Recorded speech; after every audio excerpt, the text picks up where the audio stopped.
Amit Pellet arribava al Vendrell amb una maleta molt especial.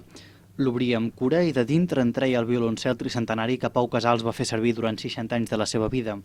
Es preparava per un concert especial on interpretaria una sonata de Händel, la suite número 3 de Bach i unes variacions de Beethoven. Un plat fort explica que vindria acompanyat de 3 postres més lleugeres a la segona part, de Fauré, del mateix Bach i de Camille Saint-Saëns.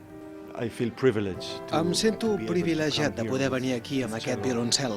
Això significa molt per la gent d'aquí i per suposat de tot el món, i més encara per mi com a violoncel·lista.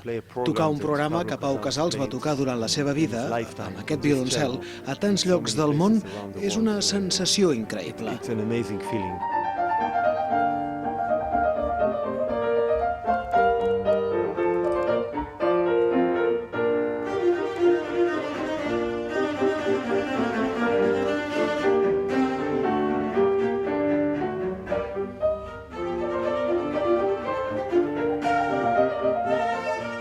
El concert també tenia un component especial per un públic disposat a fer quilòmetres i quilòmetres per viure en primera persona el retorn del violoncel de Pau Casals a la seva ciutat natal.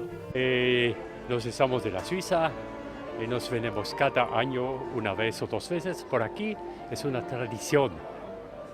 3 semanas atrás estamos venido por aquí para comprar dos entradas. Home, jo crec que representa una cosa important, rememorar el mestre i sobretot que sigui aquí a la seva terra i al seu poble. L'estrella de la nit serà, sens dubte, aquest violoncel, el violoncel que va enamorar Amit Pellet de petit escoltant amb un CD la música del mestre Casals. Ara està a les seves mans, qui sap si enamorant també algun altre jove violoncel·lista.